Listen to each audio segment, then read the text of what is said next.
जी नाज़रीन, खबर दे रहे हैं आपको कराची डिस्ट्रिक्ट सेंटर के इलाके गुलबर्ग टाउन से।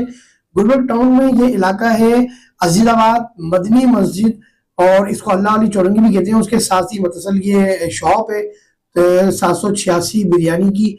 और इसने जिस प्रोजेक्ट के नीचे ये अपना सेटअप डाला हुआ है, ये तकरीबन 10 फीट के करीब इसने पूरा छज्जा बाहर निकाला हुआ है प्रोजेक्ट के। अच्छा, छज्जे के अलावा रोड पर भी आपको इसका बारबेक्यू वगैरह का सेटअप नजर आ रहा होगा। ये अलग फुटपाथ से, यानी जो छज्जा है उससे हट के ये अलग 4 फीट की जगह इसने घेरी हुई है। अच्छा, यही नहीं, इससे और आगे बिल्कुल चलते हैं हम सीधे हाथ पे, तो पूरा फुटपाथ इसने जो है वो घेरा हुआ है। पूरे फुटपाथ पे इसने डाइनिंग का सेटअप डाला हुआ है तखत लगा के। वीडियो हमारे कैमरामैन ने इसलिए नहीं बनाई कि वहाँ खवातीन भी मौजूद थी और जो है दीगर फैमिलीज मौजूद थी, तो अच्छी बात नहीं होती, इसलिए वहाँ की वीडियो हम नहीं बना सके। लेकिन कहने की बात यह है कि डिस्ट्रिक्ट सेंट्रल के जो डायरेक्टर इन्क्रोचमेंट है, चाहे वो टीएमसी के, केएमसी के हो या डीएमसी के हो, या जो डिप्टी डायरेक्टर है गुलबर्ग टाउन के, टीएमसी डीएमसी या केएमसी, जिसके भी इन्क्रोचमेंट है डिपार्टमेंट के, उनको क्या ये तजावजात नजर नहीं आती। इसी तरह ये जो फुटेज आप देख रहे हैं, ये आयशा मंदिर की चौरंगी उस जगह की है, उस पॉइंट की है जहां से यकीनन आप लोग गुजरते होंगे और परेशान होते होंगे इस जगह पर आकर। ये वो तमाम इलेक्ट्रॉनिक वाले बैठे हुए हैं जो अपने दुकान के आगे 10 फीट के 8 फीट के छज्जे भी घेरे हुए हैं।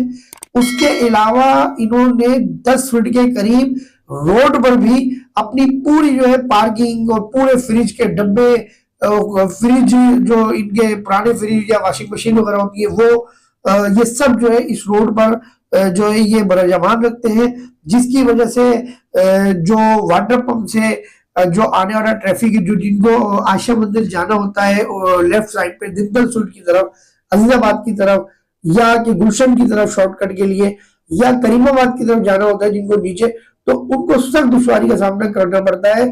और यहाँ आधे आधे घंटे ट्रैफिक जो है बिल्कुल जाम रहता है। आप देख रहे हो कि वीडियो फुटेज में ट्रैफिक किस तरह स्लो स्लो चल रहा है। ये आपको डब्बे भी नजर आ रहे होंगे इनके खाली, और इनकी आपको तजावजात भी नजर आ रही होंगी। तो यहाँ भी वही सवाल मैं करूंगा कि गुलबर्ग टाउन के जो डिप्टी डायरेक्टर टीएमसी डीएमसी या केएमसी के हो, क्या उनको ये तजावजात नजर नहीं आती? डायरेक्टर लैंड जो बल्दिया हेड ऑफिस में बैठते हैं, क्या उनको नजर नहीं आती? कई बार मौजूद अदलिया, high court, supreme court bar बार ऐलान कर चुकी है कि कराची से तजावजात का खात्मा किया जाए, लेकिन वो कौन सा ऐसा सिस्टम है, कौन सा ऐसा माफिया है जो ये तजावजात खत्म ही नहीं कर पा रहा हूं। मैं ठेलों की बात नहीं कर रहा, ठेले का एक सिस्टम अलग है, 500 रुपए डेली योमिया फी ठेला लिया जा रहा है और लिया जाता है। किसी एसएचओ से बात करें तो कह रहे हैं यार मेरे इलाके में तो नहीं है, खाली पूरे कराची में ही आपको मामला नजर आ रहे हैं, आप मेरे से सवाल कर रहे हो, मेरे पीछे पड़ गए हो। ये हमें वो जुमले सुनने को मिलते हैं जब हम किसी एसएचओ को या किसी पुलिस वाले को हम बोलेंगे भाई आपके इलाके में ये तजावजात चल रही है और ये ठेले लगे हुए हैं या ये इंक्रोचमेंट है, तो उनके ये जवाब होते हैं। अच्छा, इसी तरह मैं बात करूंगा डिस्ट्रिक्ट सेंट्रल का इलाका है नॉर्थ कराची में, वहां भी इससे ज्यादा तजावजात है। इंशाल्लाह ताला आइंदा आपको वीडियो वहां की भी जो है अपलोड करके आपके सामने पेश करेंगे। कैमरामैन अनस अब्बासी के साथ मुनीर अहमद को इजाजत दीजिए।